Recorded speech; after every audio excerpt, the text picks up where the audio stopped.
The Uninvited Guest, A Stalker's Obsession Unveiled. Part 1, The Intrusion.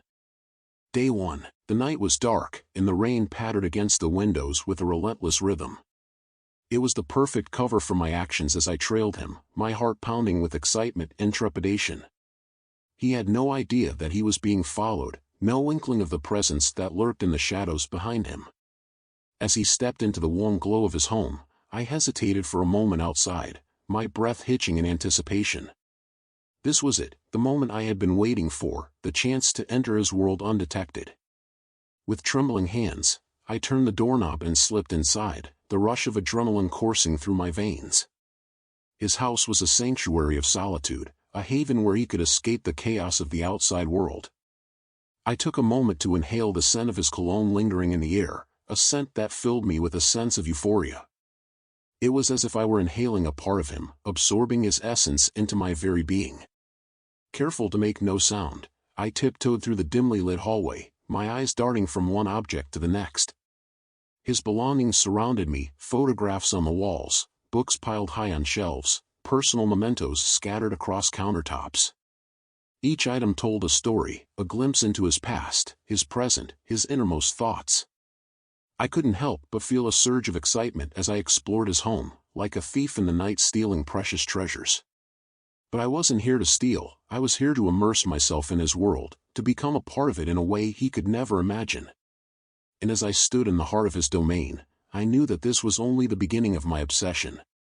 Part 2, The Intricacies of Obsession. Day 2. The morning light filtered through the curtains, casting a soft glow across the room as I awoke from my makeshift bed on the couch. The events of the previous night played over in my mind like a reel of film, each moment etched into my memory with vivid clarity. With a sense of purpose, I rose from my resting place and began to explore his home once more. It was a ritual now, a routine that I had come to relish with each passing day. Every corner held a new discovery, a new insight into his life that fueled my obsession even further. I found myself drawn to his bedroom, the place where he slept, where he dreamt, where he was most vulnerable. It was a sacred space, untouched by the outside world, and yet I couldn't resist the temptation to enter. As I stepped inside, the air seemed to crackle with electricity, a tangible reminder of the intimacy of this forbidden act. His scent lingered in the air, enveloping me in a cocoon of warmth and desire. I closed my eyes and breathed him in, savoring the moment as if it were the sweetest of nectars. It was intoxicating, the way his presence filled the room, suffusing every corner with his essence. With trembling hands, I reached out to touch his belongings, to feel the texture of his clothes beneath my fingertips. It was an intimate act, a connection forged in the darkness of the night, and yet it felt so right, so natural. I reveled in the sensation, the thrill of being so close to him, so intimately entwined with his life. But even as I lost myself in the depths of my obsession, a nagging voice whispered in the back of my mind, a voice of doubt, of guilt, of fear. I pushed it aside, refusing to let it dampen my ardor, my fervent desire to possess him completely. For he was mine now, body and soul, and nothing would stand in the way of our twisted destiny. Part 3, The Dance of Deception. Day 3. As the days melded into one another, I found myself slipping deeper into the shadows of his life, becoming a silent observer of his every move. I knew his routine now, his habits, his quirks, all laid bare before me like a map waiting to be explored. I watched from afar as he went about his daily life, unaware of the eyes that followed him, the presence that lingered just beyond his line of sight. It was a delicate dance, a game of cat and mouse played out on the stage of his existence, and I reveled in every moment of it. But my obsession was not without its challenges.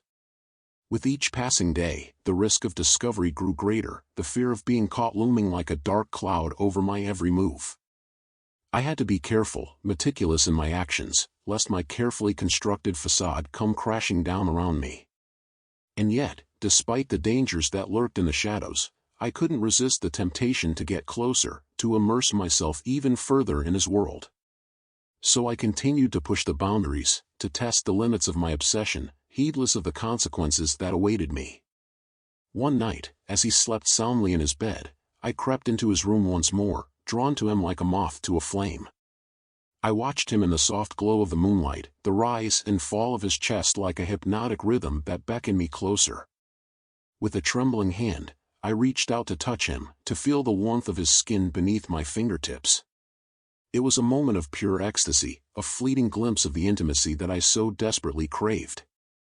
And yet, even as I reveled in the sensation, a voice whispered in the back of my mind, a voice of doubt, of guilt, of fear. But I silenced it with a fierce determination, refusing to let anything stand in the way of my obsession, my twisted desire to possess him completely. For he was mine now, body and soul, and nothing would ever change that.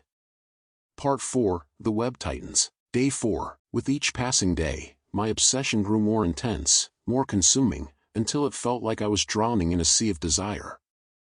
I found myself drawn deeper into his world, entangled in the intricate web of my own making, unable to escape its suffocating embrace. Every moment spent in his presence was a torture and a delight, a delicate balance between ecstasy and agony. I watched him from afar, my heart pounding with anticipation, my breath catching in my throat at the slightest movement he made.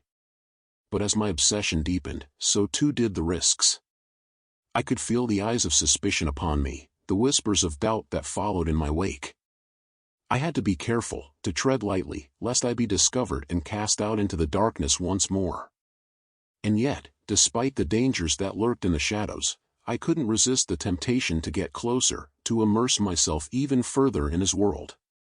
So I continued to push the boundaries, to test the limits of my obsession, heedless of the consequences that awaited me. One night, as he slept soundly in his bed, I crept into his room once more, my heart racing with anticipation. But this time, something was different, a sense of unease that prickled at the back of my neck, a feeling of being watched. I froze in place, my breath catching in my throat as I scanned the room for any sign of danger. And then I saw it, a shadowy figure lurking in the corner, its eyes gleaming with malice in the darkness. Panic surged through me like a tidal wave, threatening to engulf me in its icy grip. I wanted to scream, to run, to escape this nightmare that had become my reality. But it was too late, the web had tightened around me, ensnaring me in its deadly embrace, and there was no escape now. Part 5, The Revelation. Day 5, the discovery of the shadowy figure lurking in the corner of his room left me paralyzed with fear and uncertainty. Who could it be? Had my secret obsession finally been uncovered? Questions swirled in my mind like a tempest, each one more terrifying than the last. With trembling hands, I reached out to confront the intruder, my heart pounding in my chest like a drumbeat of dread. But as I drew closer, my worst fears were realized. The figure was not a stranger, but someone far closer to home. It was him. My heart lurched in my chest as I stumbled backward, my mind reeling with disbelief. How could this be?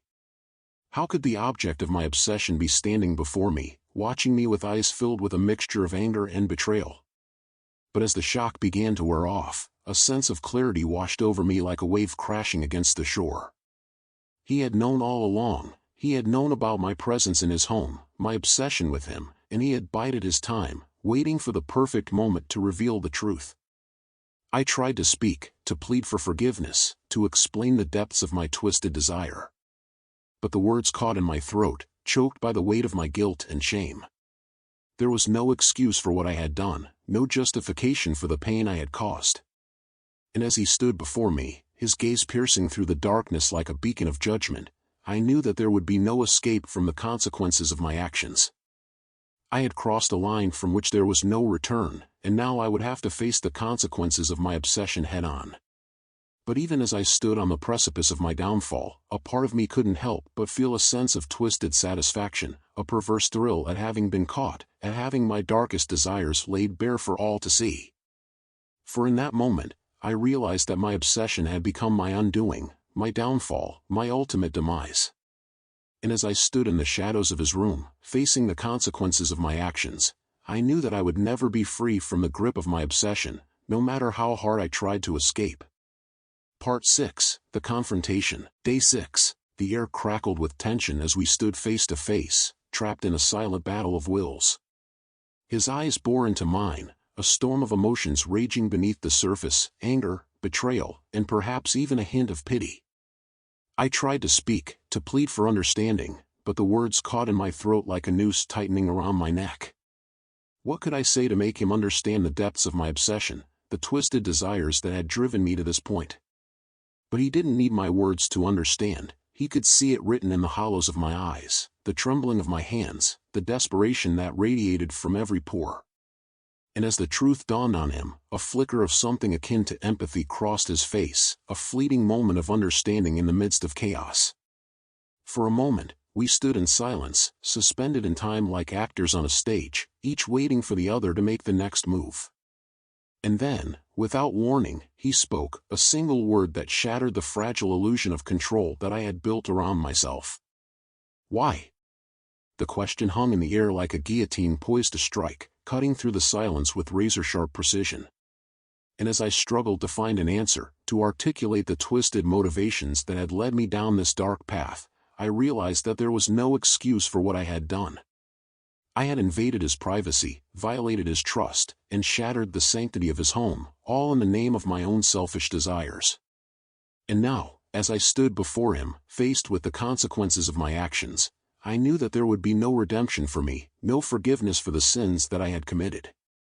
But even as the weight of my guilt threatened to crush me beneath its suffocating embrace, a small part of me couldn't help but feel a sense of twisted satisfaction, a perverse thrill at having finally been caught, at having my darkest desires laid bare for all to see. For in that moment, I realized that my obsession had consumed me, body and soul, leaving nothing but emptiness in its wake.